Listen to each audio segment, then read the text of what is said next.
Mourir en combattant, c'est la mort, détruisons la mort. Mourir en tremblant, c'est payer servilement le prix de sa vie à la mort. Eh bien, dans cette édition de Bibliothèque d'Afrique, on parle de mort, non pas pour pleurer, verser des larmes, mais surtout pour rendre hommage. Rendre hommage à un homme exceptionnel et même spectaculaire qui a marqué l'Afrique. Il est l'auteur des livres Hymnes et prières kamites, La traite négrière européenne, Vérité et mensonge, ou encore Discours afrocentristes sur l'aliénation culturelle. On parle de mort aujourd'hui parce qu'on parle de Kalala Omotunde qui nous a quittés le 14 novembre dernier. Et dans cette émission, vous allez vibrer au rythme des émotions qui ont accompagné sa vie, mais surtout qui accompagneront bien sûr sa dernière demeure. Plusieurs personnes estiment qu'il ne faudrait pas verser de larmes pour cet homme, mais plutôt être fier de ce qu'il a laissé en Afrique. Eh bien, on aura le temps de reparler dans cette émission de tout ce qu'il a laissé comme héritage, mais surtout de l'image qu'il laisse dans les cœurs des Africains. Nous partagerons aussi les messages de nos internautes que nous avons reçus sur nos pages Facebook For You Media Africa. Avec vous, dans cette émission, on revient sur les propos d'un de ses plus proches. Il s'agit de son disciple, on peut le dire ainsi, avec quelques panafricanistes et kémites. Eh bien, on parle également de cet homme-là. Bienvenue dans ce tout nouveau numéro de Bibliothèque d'Afrique qui rend un grand hommage à Kalala Omotunde. Vous nous recevez partout en Afrique de l'Ouest et surtout en Afrique centrale. Vous nous recevez via nos pages Facebook, YouTube, nos plateformes Internet, For You Media Africa. Vous nous recevez partout où vous trouvez, tout simplement parce que nous sommes proches de vous. Et dans cette émission, nous aurons des voix particulières comme celle de Tayo Kamouge. Je vous le disais tout à l'heure, il s'agit d'un très proche disciple d'Omotunde Kalala. On reviendra également avec la voix du professeur Nyaka, sans oublier Thielou Lawson, ou encore Paul Ella également. Valère Bouguet, eh bien ce sont des journalistes, des panafricanistes, des analystes, mais surtout des fervents combattants en Afrique. Nous sommes déjà connectés avec deux d'entre eux et plusieurs d'entre eux nous rejoindront donc tout à l'heure avec diverses réactions depuis plusieurs coins du monde, notamment Yaoundé au Cameroun, la Côte d'Ivoire, je dirais encore le Canada, la Suisse, les États-Unis. En tout cas, on refera le tour du monde avec Omotunde ce soir. Déjà, Kosivi Oyono Dagbieno est avec nous. J'espère que j'ai bien prononcé. Eh bien, il est militant kamite et panafricaniste. Nous n'oublierons pas qu'il est également combattant contre les discriminations anti-noires du côté de la Suisse. Il est bienvenu à vous dans cette émission. Merci madame, effectivement vous avez essayé de prononcer mon nom, c'est Dagbenyo Kosivi Oyono. Et vous voyez bien que Oyono, ça traverse l'Afrique centrale pour arriver en Afrique de l'Ouest. Merci. En effet, je le disais tout à l'heure en off, on a Oyono au Cameroun, on a également Oyono du côté de la Guinée équatoriale. Eh bien, nous sommes accompagnés aussi de Thielou Lawson, pratiquement un habitué de nos plateaux. Il est analyste politique, panafricaniste, coordonnateur de l'association Pyramide. C'est une association togolaise, mais il est au Canada à présent. Bienvenue à vous. Merci beaucoup. Madame Begoudé Kassambra, je crois que c'est un moment important. Je crois que c'est un moment sublime d'être sur ce plateau pour rendre hommage au monument de l'Afrique, celui-là même qui a porté le flambeau de la renaissance africaine, de la pensée africaine. Le feu Omotunde Nusiera Kalala, l'héritage qu'il nous a laissé, le patrimoine intellectuel, scientifique incommensurable qu'il nous a laissé. Je crois que tout au long de cette émission, nous serons assez proches de son épistémologie.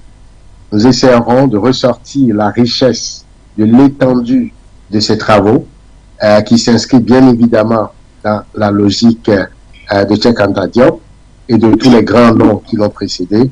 Eh bien, je pense que le moment est venu de reprendre le flambeau qui nous a laissé pour faire briller la nouvelle pensée africaine, le panafricanisme et le fait que les Africains reprennent leur destin dans leurs mains en relation avec ce qui a été l'histoire glorieuse de l'Afrique, le berceau de l'humanité. Merci Thierry Lawson d'être avec nous dans cette émission. Eh bien, avant que de vous passer la parole à vous deux, notamment Monsieur Oyono et vous Thierry Lawson, on va d'abord écouter Tayou Kamge. Il s'agit d'un disciple justement de Omotunde Kalala. Eh bien, avec lui, on va découvrir que c'était une personne extraordinaire, extrêmement ouverte, mais surtout qu'il y a toujours eu une sorte de combat entre panafricanistes et kamites, parce que ce sont deux paradigmes différents finalement. Je ne sais pas si vous êtes du même avis, mais on va d'abord l'écouter ou alors le retrouver avant que de prendre votre avis sur la question. Donc on commence notre séance d'hommage avec son plus proche, bien sûr. Bonjour madame, merci de nous avoir sollicité dans le cadre de votre émission. En ce qui concerne monsieur Kalala Omotunde, ce que nous devons retenir de lui, ce qu'il a inauguré, la méthodologie ou tout au moins une pédagogie de la désaliénation mentale des Africains par l'image. Vous savez que l'image a la force, n'est-ce pas, de s'adresser directement à l'inconscient d'un individu. L'image n'autorise pas de discussion dilatoire pour rester accroché inconsciemment au modèle de domination occidentale.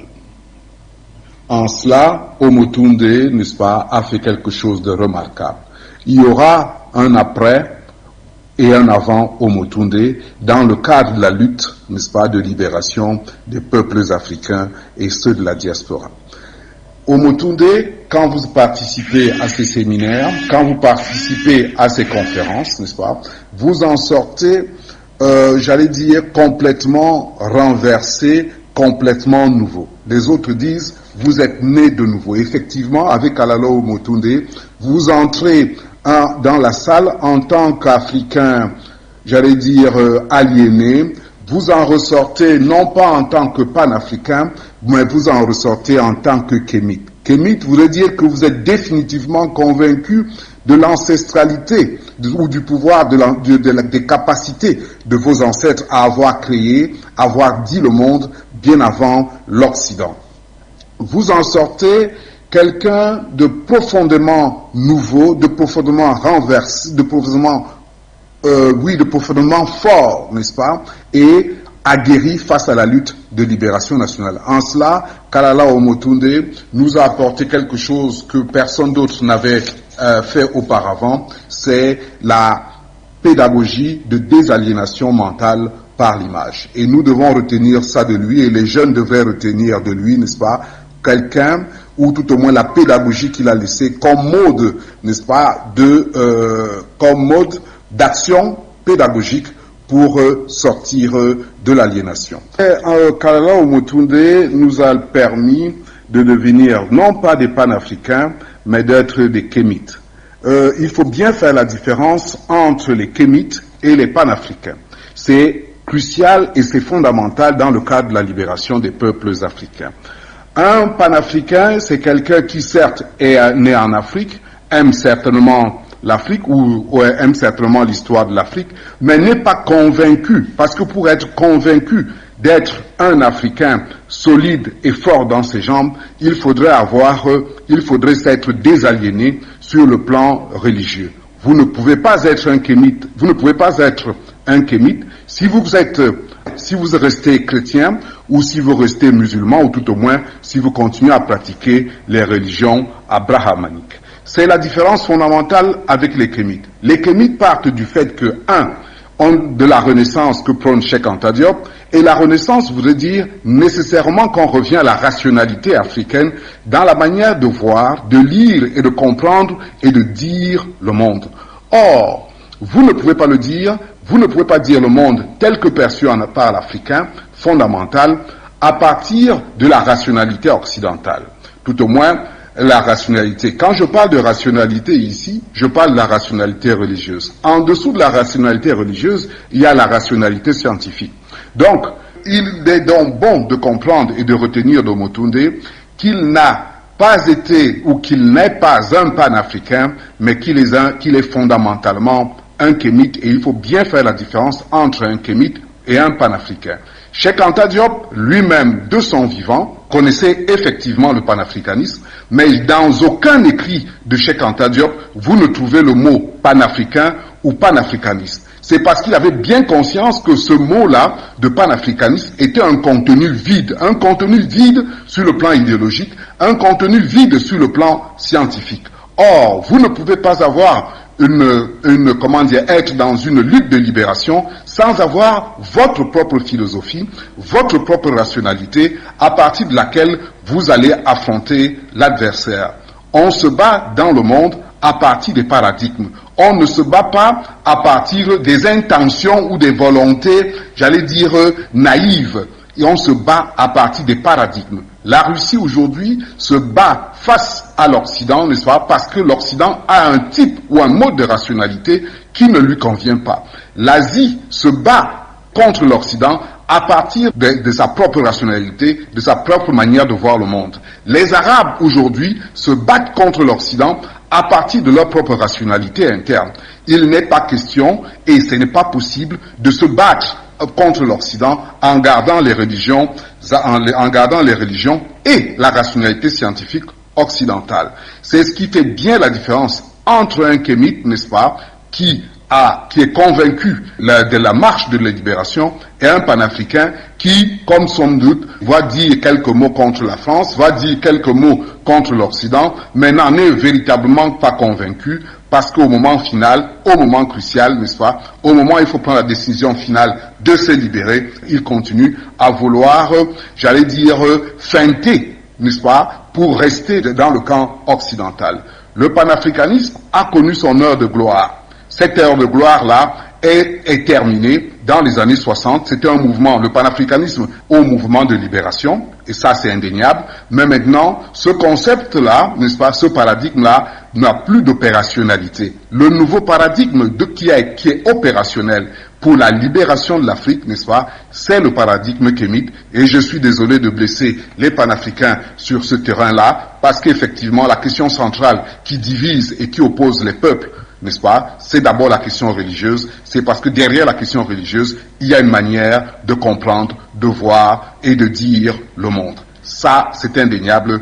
Omotunde nous a permis de le dépasser, d'être véritablement des kémites à partir de sa pédagogie, la pédagogie par l'image. Il a su illustrer ce que Cheikh Anta Diop nous a laissé. Pour nous, les personnes qui n'avons pas un grand coefficient intellectuel, il nous a permis, grâce à l'image, n'est-ce pas, à nous désaliéner. Et merci à Kalala Omotunde. Voilà son apport. Les générations futures retiendront de lui, n'est-ce pas, qu'effectivement, Kalala Omotunde a vécu. Et si véritablement les gens sont convaincus de son travail, c'est pas la peine de pleurer. Il faudrait, par exemple, donner des noms et des prénoms à nos enfants. Nos enfants devraient s'appeler Kalala Omotunde pour certains, ou Omotunde Kamge, Omotunde Atangana, Kalala, Mbakop, ou je ne sais pas quoi d'autre. Et effectivement, c'est la seule manière de pleurer Omotunde, la seule manière de le faire accepter, de le faire comprendre qu'il a vécu parmi nous, c'est de donner son nom à nos enfants. Et merci pour le cadre, l'instant que vous m'avez, merci pour l'instant que vous m'avez consacré. Merci Tayou Kamge, voilà. Eh bien, on vous a compris. Il a été peut-être un peu dur avec les panafricanistes. Je commence avec Monsieur Kosivi Oyono Dagbenyo, voilà. Qu'est-ce que vous avez à dire sur les propos de Kamge, qui est quand même, disons, l'un de ses plus proches, ou alors l'un de ses plus proches disciples? Oui, merci Madame. Ma réaction à chaud, c'est que effectivement, l'auditeur actuel ou bien qui vient de passer a bien résumé ce qu'est vraiment l'essence propre même de l'Africain ou bien de l'Afrique. Vous n'êtes pas sans savoir que ça fait très longtemps que les Africains sont perdus. Hein, nous errons de gauche à droite. On dirait qu'on n'a pas d'histoire. On dirait que voilà, l'Afrique était une invention de l'Occident.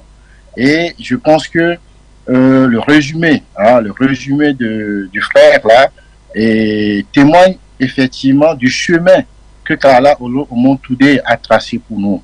Vous savez, souvent les gens quand on nous parle, on a tendance à écouter et puis ça ne fait pas effet. Vous voyez. Donc du coup, la mort de notre héros a sonné le glas. Vous voyez aujourd'hui. Et il y a une fixation, effectivement, sur son enseignement. Et toute personne qui a écouté Kala Omontoude ou a lu ses livres, je pense que ne peut que donner du crédit à l'analyse faite par son disciple. Donc, du coup, moi, j'adhère effectivement à ce que le frère vient de dire, parce que le jour que j'ai appris la mort de Kala Omontoude, j'étais hébété, et je me crié. Je voulais crier et du coup, je me suis rappelé vraiment de Birago Diop, hein, dans son poème qui dit « Écoute plus souvent les choses que les êtres, la voix du feu s'entend, entends la voix de l'eau, écoute dans le vent le buisson en sanglots, c'est le souffle des ancêtres. » Et je voyais vraiment le souffle de Kala Omontoude qui m'animait. Hein. Je me suis emporté. Et au lieu de pleurer, j'ai dit voilà, le Jésus africain est né. Merci. Thierry Lawson, le Jésus africain, c'est pas un peu prétentieux, même si on sait le travail qui a été accompli par Nusere Kalala Omotunde en Afrique, en dévoilant notamment la supercherie de l'histoire finalement mondiale, où on a dû nous faire croire que tout a commencé en Europe et pourtant finalement ça n'a jamais été le cas. Les différents déplacements européens qui ont été calqués plutôt comme des déplacements africains. Enfin, quel est votre point de vue? Oui, bon, je pense que effectivement. Ah, c'est Tché, excusez-moi. Oui. Je pense que, en effet, la dimension de l'homme, la dimension de son apport intellectuel, de ses travaux et même de la compréhension de la portée de sa pensée, de sa contribution à la nouvelle pensée africaine, doit nous amener à dépasser un certain nombre de débats. Voyez-vous, si nous sommes réellement disciples de Kalala Omotunde, nous devons le comprendre dans sa rupture épistémologique. Oui. Il a écrit 4 tomes de cosmogénèse tamite. Et quand vous possédez cette œuvre, vous comprendrez mieux sa vision de l'Africain. Et ce débat religieux, me semble-t-il, est dépassé. Pour l'illustre homme, pour lui, l'Africain doit changer dans son cœur et faire cette rupture-là avec cette escroquerie intellectuelle qui nous a amené à croire un certain nombre de, selon ses propres mots, les sornettes qu'on nous a racontées. Alors, je vais être très très proche de ces citations. Je pense que la meilleure façon de lui rendre hommage, c'est de reprendre ses propres mots. Quelle définition il nous a donné de l'Africain? Il nous dit l'Africain, c'est celui qui croit que l'Afrique a un avenir. Oui. L'Africain, c'est celui qui pense sérieusement que sa participation est essentielle au redressement du continent africain. Et l'Africain, c'est celui qui sait que toute l'humanité ce sont ses enfants turbulents, et qu'un jour, il faut mettre de l'ordre dans la famille. Vous voyez, il fait un pari sur l'avenir. Et pour lui, aujourd'hui, nous devons relever le défi technologique de l'Afrique, en s'appuyant justement sur les fondements de l'histoire, de la philosophie, de la science. Car, bien évidemment, nous sommes tous d'accord que dans la logique des travaux de Cheikh Anta Diop, le disciple qu'il est, il l'a démontré avec beaucoup d'emphase que c'est l'Afrique qui a donné tous les éléments civilisationnels à l'humanité. Et donc, dans cette perspective, quand on revoit l'histoire des religions, on comprend très vite que toutes les religions révélées ont pris racine, en tout cas profondément, dans l'histoire de l'Égypte antique. De ce point de vue, je ne pense pas qu'il doit y avoir une dichotomie, un débat entre panafricanistes et kémites, du moment où, bien évidemment, nous avons tous les éléments qui nous éclairent aujourd'hui sur je dirais, la réalité des choses. Nous ne sommes plus dans la copie, nous ne sommes pas dans le fax simulé.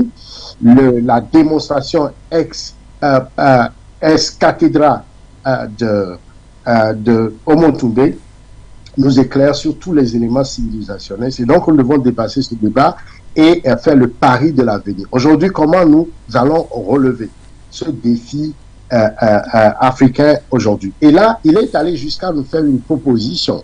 Et quand les gens veulent opposer les panafricanistes et les kémites, je pense peut-être ils ont manqué quelque chose, ils n'ont pas compris toute la dimension de l'œuvre de Moutoumbé. Là, dans sa dernière interview au Cameroun, il croyait, il disait clairement que le panafricanisme, il faut quelqu'un, par exemple, de l'extérieur de l'Afrique, oui, pour pouvoir gouverner l'Afrique, et que les présidents actuels, ou en tout cas ceux qui sont aujourd'hui en position, peuvent former cette fédération qui va donc cette perspective d'un Africain qui n'est pas tenu par, je dirais, tous les mécanismes néocoloniaux qui portent en lui toute la division ou la balkanisation de l'Afrique avec ce qu'il y a de négatif, que cette personne qui est extérieure de l'Afrique puisse venir gouverner, n'est-ce pas, cette union que nous appelons de tous nos voeux. Donc, en définitive, il n'y a pas de contradiction, il n'y a pas de, je dirais, de débat de clocher à faire sur oui, kémite ou non kémite. Oui. Mais aujourd'hui, l'essentiel pour nous, c'est de reprendre tout le flambeau de la lumière. D'accord. Que les Cheikh Anta Diop a allumé et que Omontoumbé a repris, et que nous puissions justement reprendre ce flambeau et aller de l'avant. Merci Thierry Lawson. On va peut-être repasser la parole à Monsieur Oyono avant d'aller rejoindre le professeur Nyaka depuis les États-Unis, qui a tenu lui également à partager un sentiment pour un homme qu'il n'a pas connu physiquement, mais qu'il a connu à travers ses œuvres. Alors, Monsieur Kosivi Oyono, après avoir écouté, comme je le disais tout à l'heure, le disciple, par exemple, de NKO, mais également Thierry Lawson, vous pensez vraiment que cette lutte, finalement, de l'Afrique, elle ne mérite pas qu'il y ait encore des divisions au sein des petits groupes?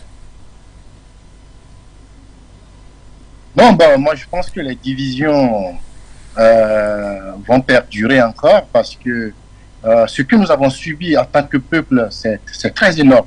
Oui. Vous comprenez? Aucun peuple au monde n'a subi autant de massacres, autant de divisions, autant de maltraitance. Vous comprenez? C'est-à-dire que les leçons d'armes sont allées jusqu'à briser ce qui est sacré chez nous. Vous voyez? Donc, cette division, je pense que voilà, on a laissé trop le temps à l'impérialisme et avec ses effets, à travers l'église, la mosquée, tout ça là, qui aujourd'hui ne cesse de prendre l'ampleur, vous comprenez? Donc, le panafricanisme n'a pas réussi à centrer, à orienter la lutte qui est aujourd'hui la lutte kémite que nous sommes en train de voir. Vous voyez? Donc, le panafricanisme est resté avec tous les apports que l'Occident avait amené. Donc, on doit aller à l'école, on vient, on a des diplômes, on est docteur, maintenant on veut parler au nom des Africains. Tout ça là a échoué. Le panafricanisme aujourd'hui a échoué. Il faut qu'on puisse le dire aujourd'hui. Avec l'éveil ou bien l'élan du kémitisme ou bien des activités kémites, ce que nous sommes en train de voir, et c'est ce que Omotunde a pu éclairer dans ce qu'il appelle les humanités classiques de l'Afrique.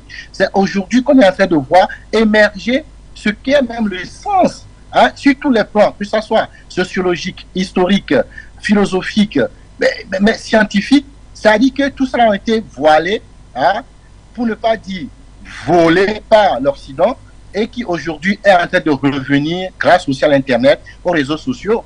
Vous voyez. Donc, du coup, ces divisions vont continuer, d'autant plus que les églises sont toujours là, les mosquées sont toujours là. Moi, je suis retourné au pays dernièrement, j'ai vu qu'il y a des mosquées qui pullulent partout. Vous voyez. Donc, il y a la question de la mauvaise gouvernance en Afrique qui fait que l'Africain n'arrive pas à trouver sa propre identité pour penser ce dont il est question pour lui-même.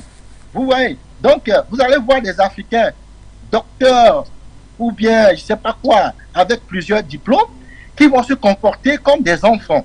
Vous comprenez? Vous prenez simplement les ministres, ou bien ceux qui doivent décider. Et ce qui est pire aujourd'hui, nos chefs coutumiers font les mêmes choses. Vous comprenez? Donc, ces divisions vont perdurer, et moi je le dis parce que ce qui, ou bien, comment dit-on, le déclic qui va venir, c'est que le kémitisme doit émerger pour pouvoir, repousser tout esprit ou bien tout phénomène impérialiste de l'Afrique.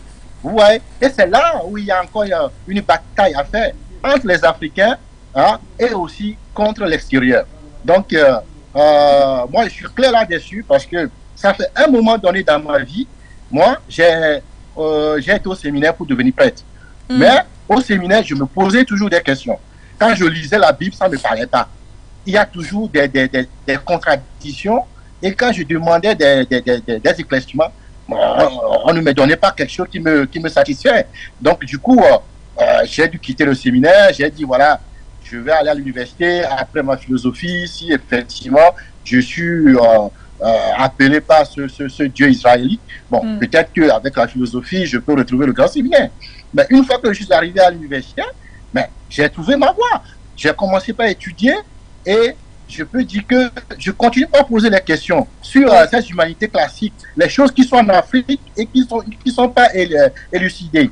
Et c'est dans mes recherches que je suis arrivé finalement en Suisse. Et en Suisse, j'ai créé mon ONG et je travaille pour que les Africains, effectivement, se penchent sur la cause qui est la cause africaine.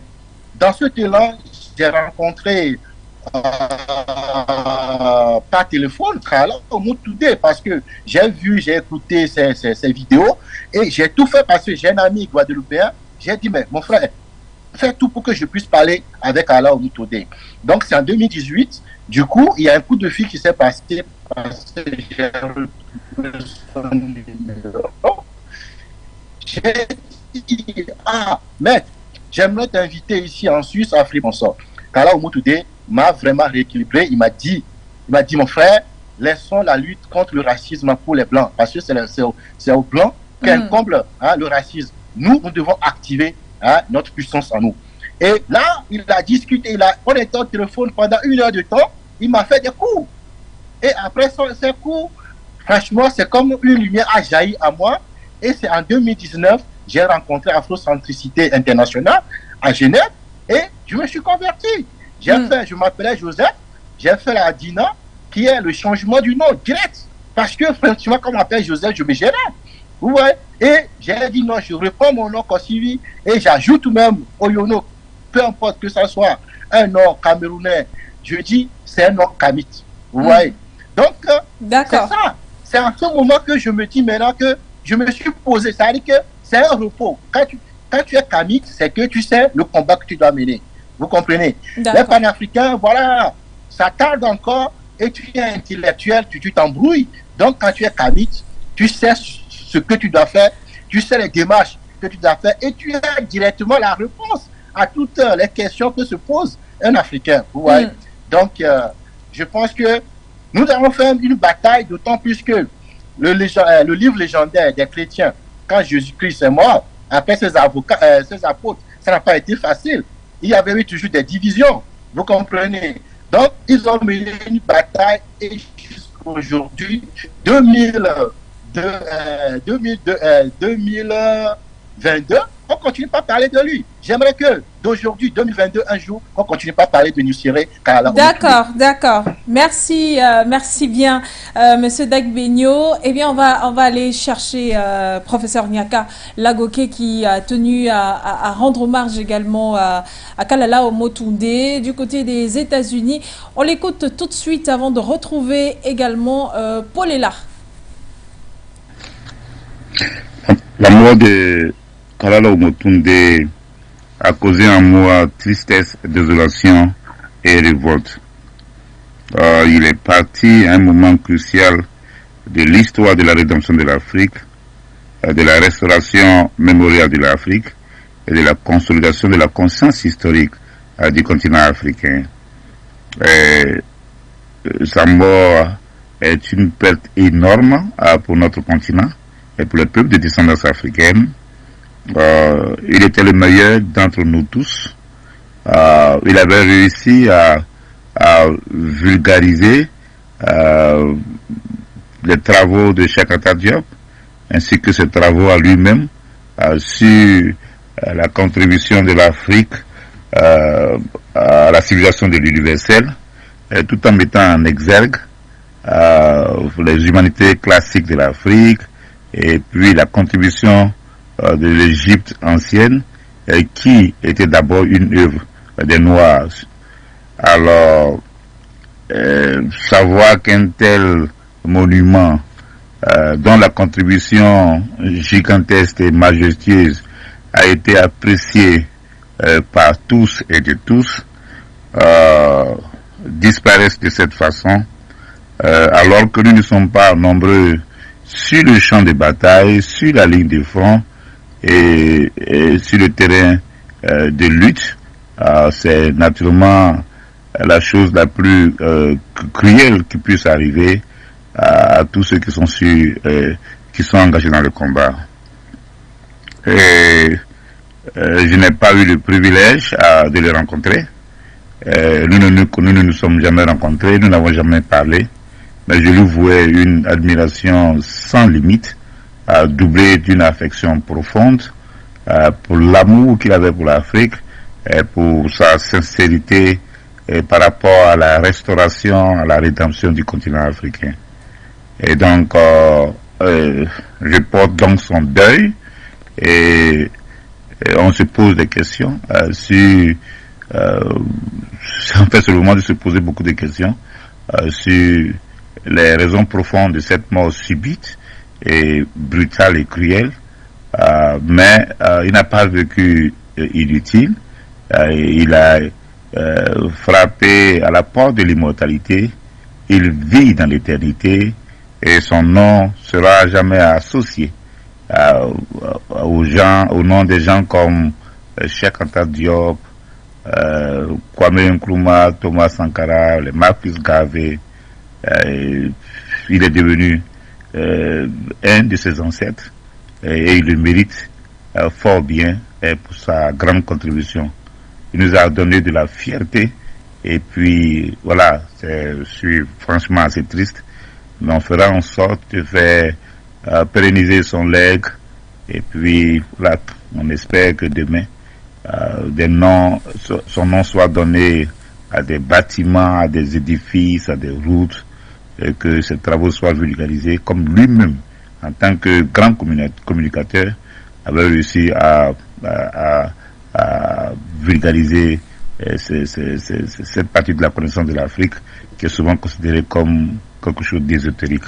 Je vais parler de tout ce qui est lié à la civilisation de l'Égypte ancienne. Merci. Et merci à vous également, professeur Nyaka Lagoke, qui partageait bien sûr avec nous votre dernier hommage à Kalala Omotunde. Il y en a qui lui vouaient tout simplement une admiration, une affection particulière sans jamais l'avoir rencontré. Mais il y en a qui ont eu la chance de le rencontrer également, et c'est le cas de Polela, qui est également un panafricaniste et qui partage avec nous non seulement sa rencontre à distance, mais aussi sa rencontre de très très près avec Kalala Omotunde, qui d'ailleurs était un des invités spéciaux de l'événement Pan African Awards, qui sera donc organisé les 16 décembre prochain, bien sûr, au cours de cette année 2022. On écoute Paulela.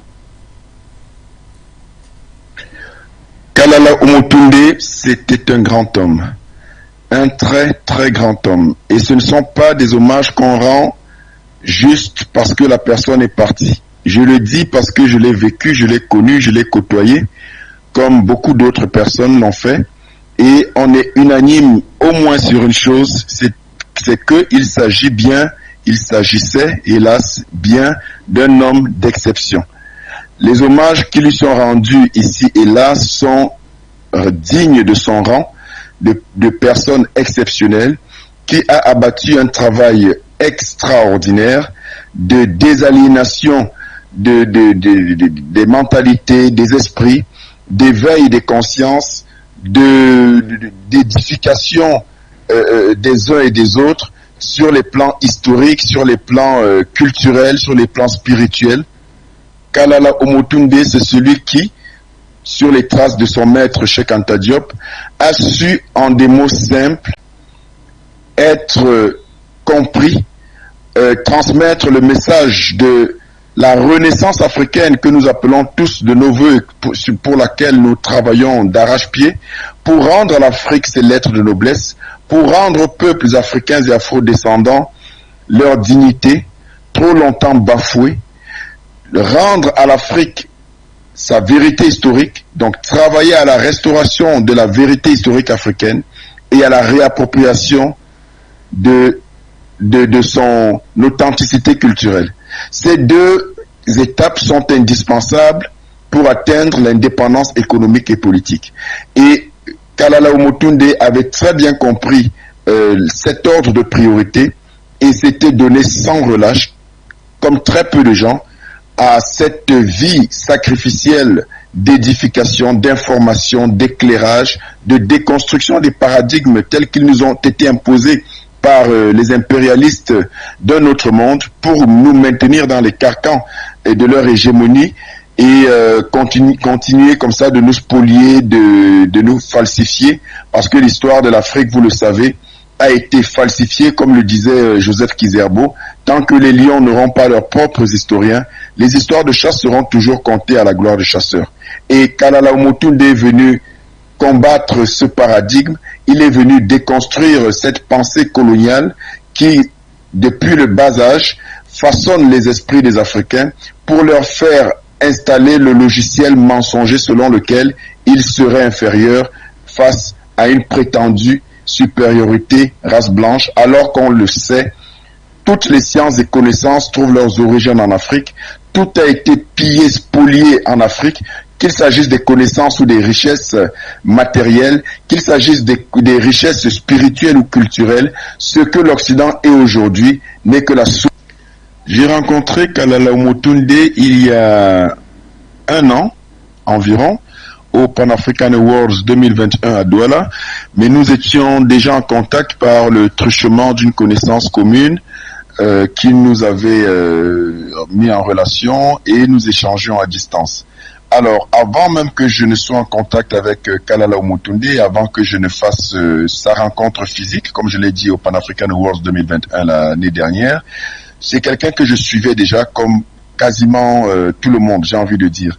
Parce que figurez-vous que je suis énormément surpris, agréablement et touché de ce que des personnes qui ne semblaient même pas, des milliers de personnes qui ne semblaient même pas être intéressées par les actions, les activités et tout ce qui va dans le sens des mouvements panafricanistes ou kamites, ces personnes-là sont abattues. Elles sont abattues et elles font savoir qu'elles suivaient de très près les sorties médiatiques, les vidéos, les cours du professeur Kalala Omotunde. Et ça montre à quel point son aura allait au-delà même, non pas seulement des frontières géographiques de son espace, mais au-delà même des frontières du mouvement panafricain et kamite. Donc c'est toute personne de quelque bord culturel, spirituel que ce soit, qui écoutait, qui suivait le professeur Kalala Omotunde et qui vraiment avait une admiration marquée pour lui. Et donc, moi je le suivais déjà il y a quelques années, mais je peux vous dire que j'étais pris de sympathie pour cet homme qui se sacrifiait, qui donnait tout, ça se voyait, qui était un passionné, un véritable passionné de la vérité, de la restauration de la vérité historique et de la réappropriation de notre authenticité culturelle, autant pour moi, et donc de tout ce qui allait dans le sens de déconstruire, comme je l'ai dit tout à l'heure, de déconstruire les idées reçues, et qui allaient justement dans le sens de consolider la fallacieuse idée propagandiste d'une infériorité noire, alors que comme l'avait déjà marqué l'illustre Cheikh Anta Diop, toute science, toute connaissance viennent d'Afrique. L'Égypte antique noire, c'était le cœur même de toutes les connaissances, d'où ont été piquées les connaissances supposées gréco-romaines, et donc tous ces soi-disant savants occidentaux, notamment grecs, Platon, Hérodote, Euclide, Pythagore et j'en passe, ont tous puisé leurs connaissances, et ça c'est connu, c'est factuel, n'en déplaise aux égyptologues de circonstance, et à la solde justement de... Merci infiniment. Paul est là. Eh bien, nous allons nous tourner à présent du côté de Yaoundé au Cameroun avec le journaliste Yemo Bougué du côté de Vox Africa, qui lui également a tenu bien sûr à rendre hommage à Kalala Omotunde, et nous reviendrons sur ce plateau pour essayer de décortiquer bien sûr ces différentes réactions, et nous irons également du côté du Canada pour recevoir Jean-Louis Payet, qui lui également a rendu hommage à Kalala Omotunde, toujours dans Bibliothèque d'Afrique. À vouloir écrire un livre, tellement sa vie était inspirante, impactante. Bref, c'était un véritable voyage dans lequel on pourrait tirer tellement de leçons et d'apprentissage. C'est vraiment avec une émotion profonde, un frémissement absolu, que je me retrouve à parler du professeur Kalala Omotunde, au passé, un personnage exceptionnel avec lequel j'étais encore physiquement il y a à peine 3 semaines au Palais des Congrès de Yaoundé à l'occasion de la conférence internationale du CEDOTOLA qui s'est tenue notamment du 25 au 28 octobre dernier. Et ma rencontre avec le professeur Kalala Omotunde a été fabuleuse, exceptionnelle, parce que j'avais des appréhensions sur le personnage, sur l'intellectuel que je lis au quotidien à travers ses travaux, sur l'historiologie de la société africaine, la structuration de la pensée africaine, ou encore même la technologie post-africaine dans un monde en construction. Mais le personnage était d'une profondeur abyssale, d'une vérité qui sautait à l'œil nu. La science n'étant pas complexe, il était entier, aussi bien dans son discours que dans son état d'être. Et nous avons discuté longuement pour parler justement de l'Afrique, parler des traditions africaines, parler de la culture africaine, parler de l'identité africaine, parler de la civilisation africaine, parler de l'Afrique, dire l'Afrique d'aujourd'hui, mais surtout de l'Afrique de demain. Le professeur Kalala, au sortir de nos échanges, m'a certainement convaincu et donné l'impression que, comme son maître, Cheikh Anta Diop, il était le sphinx qui allait continuer à mûrir et à faire grandir la flamme qui avait déjà été placée très haute par le professeur Cheikh Anta Diop. Et je ne sais pas si c'est de l'ironie de l'histoire ou alors un caprice du destin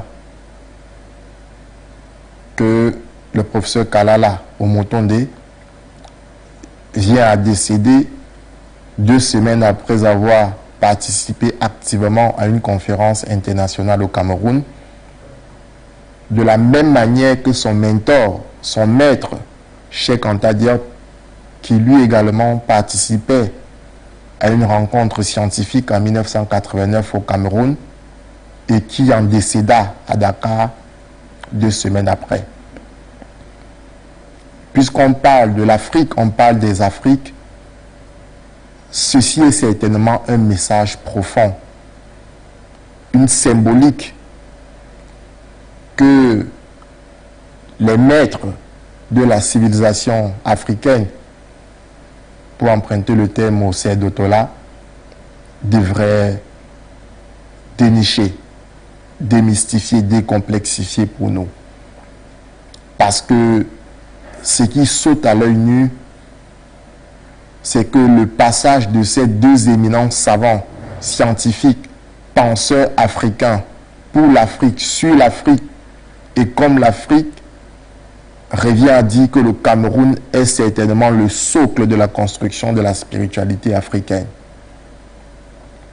Et la science qui se diffuse partout en Afrique et dans le monde pourrait avoir un prolongement spirituel au Cameroun. Il faudrait bien que l'on soit conscient et que l'on y prend garde.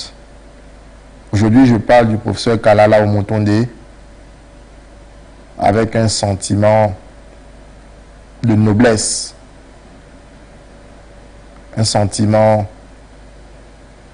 de fierté à la limite.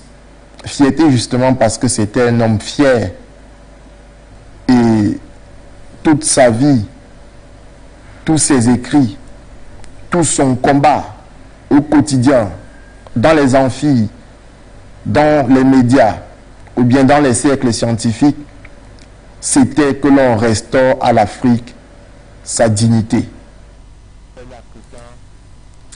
Notre journaliste qui va s'exprimer dans cette émission, c'est Jean-Louis Payet qui est du côté du Canada. Mais avant, peut-être reparler de cette coïncidence, finalement, le Cameroun qui demeure une sorte de berceau panafricaniste en Afrique où les combats commencent et s'achèvent.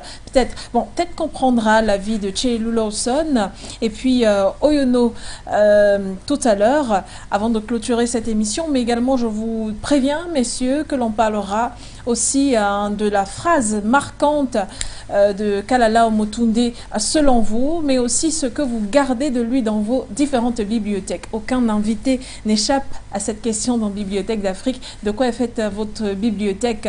Mais là, puisqu'on parle de Kalala Omotonde, vous partagerez donc avec nous un seul des livres de lui que vous avez eu à lire, ou alors celui que vous aimez à lire, celui que vous préférez parmi tout cela qu'il a donc mis sur papier. Jean-Louis Payet est du côté du Canada et lui aussi rend hommage de manière toute brève à notre cher Kalala Omotonde sur Bibliothèque d'Afrique. Bonjour, je suis Jean-Louis Payet, d'origine ivoirienne et enseignant au Canada. Alors, je voulais profiter de votre antenne pour, à mon tour, rendre un hommage mérité M. Omotunde, que nous avons perdu il y a quelques jours. Alors, ce grand monsieur, ce grand patriote, ce grand panafricaniste a marqué de son temps. Je me souviens qu'il y a quelques années, je l'avais sollicité parce que la région dans laquelle je vis ici au Canada, on avait besoin d'avoir un conférencier pour nous parler un peu de la problématique du racisme et surtout de la connotation du mot nègre dans l'histoire. Et puis, je l'avais contacté, il était à Paris, seulement qu'il était tellement occupé par d'autres projets qu'il n'a pas pu venir. Ça nous a fait vraiment beaucoup de peine. Et puis, lorsqu'on a appris récemment son décès, ça nous a encore dévasté parce qu'on pensait pouvoir renouer contact avec lui pour très prochainement. Alors, l'hommage que je vais rendre ici à ce panafricaniste émérite, c'est que tous les ouvrages écrits par Omotunde, j'espère que ne vont pas rester en vain. Ils vont être enseignés, ils vont être lus, partagés, ils vont être mis à la disposition de la jeunesse africaine. C'est important que cette œuvre littéraire, ces œuvres littéraires, j'allais dire, de M. Omotunde soient vulgarisées, on va dire partagées comme des petits pains aux jeunes Africains, parce que ça va leur faire du bien. Ça va leur permettre d'ouvrir leurs yeux, leur esprit sur c'est quoi cet afrocentrisme qu'ils défendaient tant, c'est quoi la philosophie kémite et tout ça et tout ce qui en découle. Alors, je vais profiter encore une fois, comme je l'ai dit, de votre antenne pour rendre ce vivant hommage à ce grand monsieur que l'Afrique vient de perdre. Merci. Et l'on vous remercie également d'avoir profité de nos antennes pour parler non seulement à Omotunde, mais surtout parler à l'Afrique et au monde, puisque nous n'avons aucune distance avec For You Media Africa. On termine ces différents hommages avec Kodo Pierre Claver, l'un de nos intervenants au Cameroun. Il est directeur de publication d'un journal panafricaniste et il a tenu également, bien sûr, à dire un dernier mot, un au revoir, on va l'appeler ainsi, à Kalala Omotunde. Ensuite, on reviendra sur le plateau pour un dernier tour de table avec nos différents invités du côté du Canada, notamment Tchelou Lawson et Monsieur Oyono. Oui, l'Afrique est triste, l'Afrique est malade, l'Afrique a le dos au mur, l'Afrique vient de perdre l'un de ses plus éminents fils en la personne du professeur Kalala Omotunde. Décès subi, décès survenu subitement du côté de la Guadeloupe il y a quelques jours.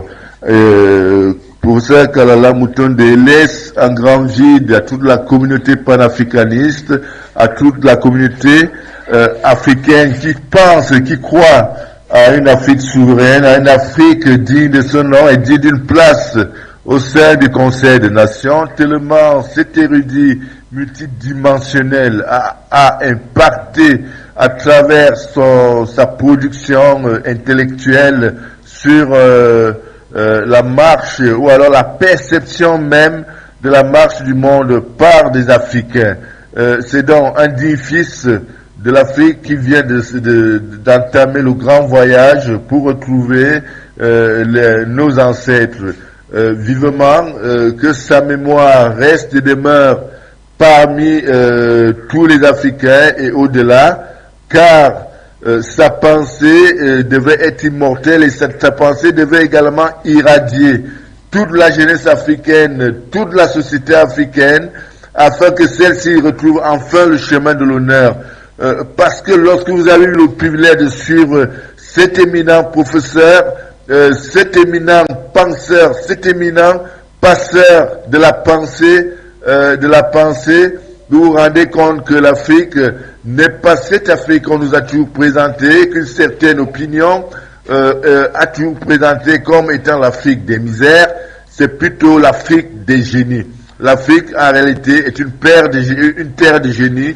Et une fois de plus, le professeur Kalala Omotunde l'a démontré. Il part assez jeune, mais je pense qu'il a rempli son contrat vis-à-vis de l'humanité. Il reste aujourd'hui aux générations futures de poursuivre son œuvre avec courage, abnégation, en s'inspirant de ce comportement digne, de cette disponibilité dont il a toujours été fait preuve pour passer le savoir. L'Afrique, les larmes aux yeux, l'Afrique a l'obligation de se relever et de poursuivre sa route vers son émancipation, vers sa souveraineté, sans complexe, en espérant que les ancêtres feront du cas du professeur Kalala Mutonde notre messager, notre intercesseur auprès d'eux, afin que la graine qu'il a sémée produise en abondance en faveur de notre continent, en faveur de la souveraineté de notre continent et de l'honneur retrouvé des Africains, quel que soit là où ils sont dans le monde. Repose en paix et que nos ancêtres t'accueillent dans leur mansuétude avec beaucoup de grâce. Amine, on dira tout simplement. Merci à vous, Pierre Claver Kodo. De retour donc sur le plateau, on en a pratiquement terminé. On démarre avec vous, Kosivi Oyono. Peut-être partager avec nous le livre de Kalala Omotunde que vous avez dans votre bibliothèque, ou du moins peut-être votre favori.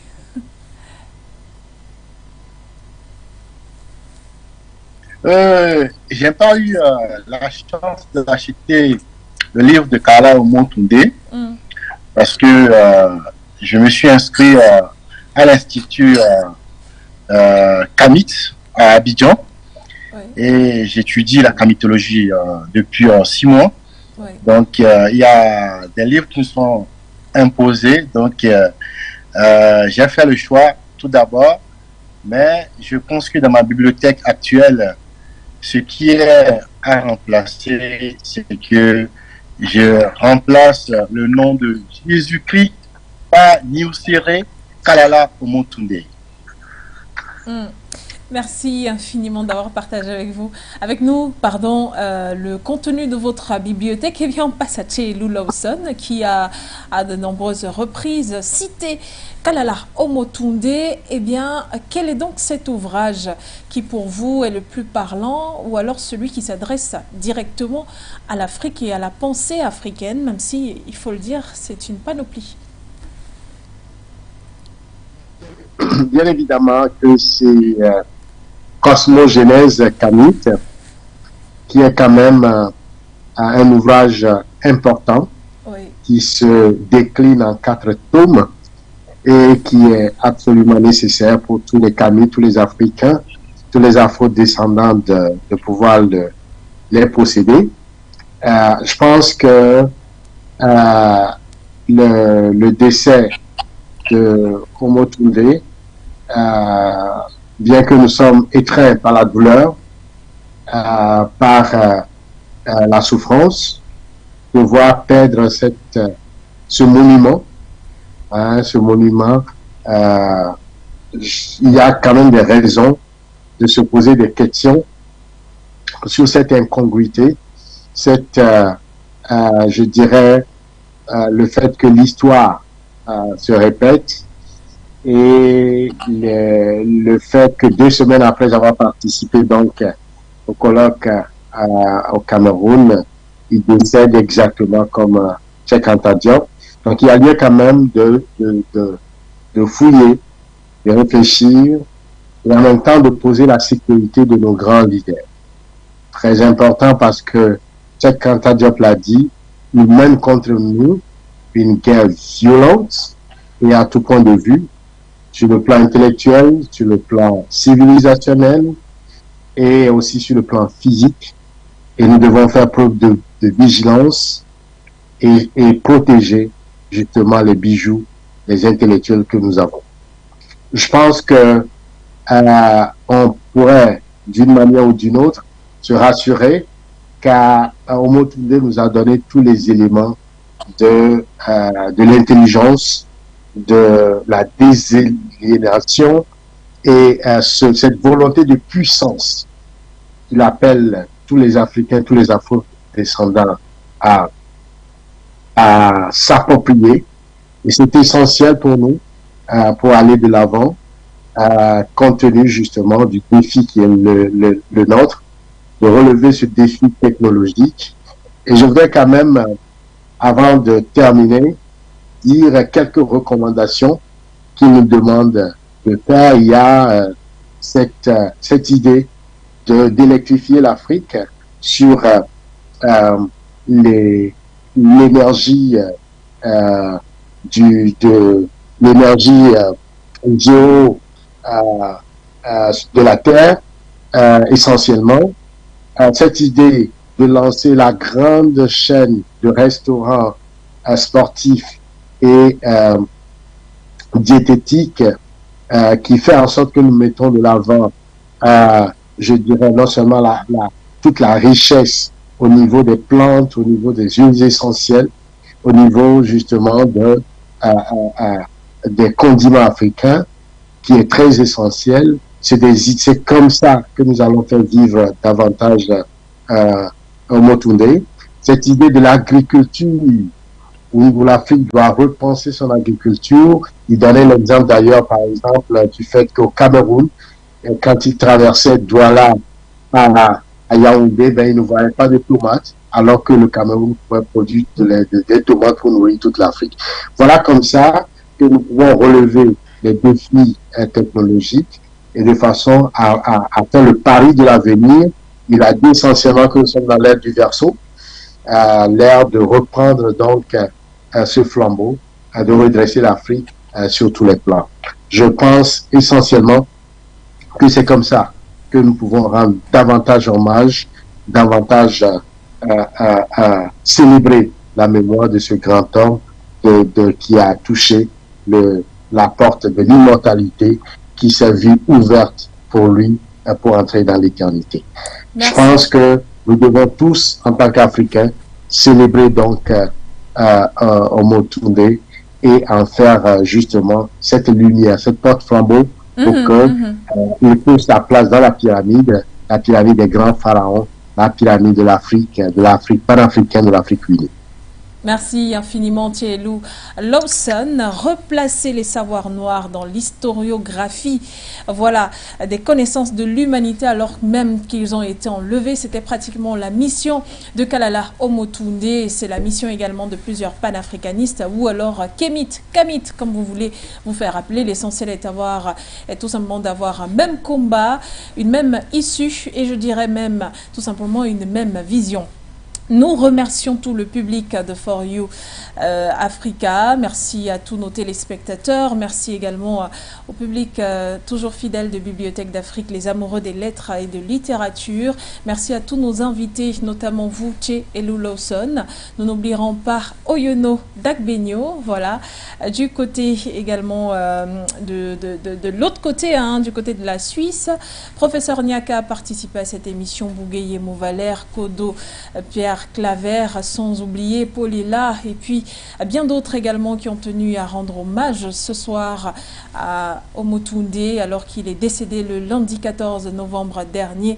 Voilà, donc cette émission se referme avec quelques de ces paroles que l'on a pu cafouiller et retenir pour vous. Il s'exprimait sur les antennes d'un média lors d'une interview. Il revenait sur l'histoire de l'Afrique qui a été retirée tout simplement de l'histoire mondiale. Je vous laisse en compagnie de nos programmes qui se poursuivent sur notre télévision. Vous pourrez regarder à nouveau ce programme sur nos différentes plateformes Facebook et YouTube, For You Media Africa. L'information, les programmes se poursuivent sur nos différents médias. Au revoir à tous. Bibliothèque d'Afrique referme ses portes. Totalement, c'est-à-dire qu'aujourd'hui, la géopolitique a pris le pas sur les rapports entre les peuples. Et c'est ça le problème de fond. C'est-à-dire qu'on n'hésite pas au Nord à falsifier l'histoire du Sud alors que tout le monde sait que c'est dans le Sud qu'est née la civilisation. Vous savez, les Européens, il n'y a pas si longtemps, c'était des nomades. Les Arabes, c'était des nomades. Les Juifs, c'était des nomades. Les nomades ne construisent pas de villes. C'est pour cette raison que l'Europe, c'était une femme africaine. Et les villes existaient avant l'arrivée des Occidentaux en Europe. Son frère Cadmos, c'est lui qui a apporté l'écriture aux Noirs qui vivaient en Europe. Les Européens sont arrivés après. Quand vous prenez par exemple la Rome antique, mais savez-vous que des Noirs vivaient en Italie avant l'arrivée des Caucasiens? C'est eux qui ont inventé l'Empire romain, qui avait la première cité de Rome a été fondée par ces gens. Et c'est eux qui ont inventé le latin, c'est eux qui ont inventé la notion de cité, c'est eux qui ont inventé les monuments, c'est eux qui ont inventé le système hydraulique, les ponts, les aqueducs. Mais les aqueducs existaient déjà en Italie avant l'arrivée des Caucasiens. C'est de cela dont il s'agit.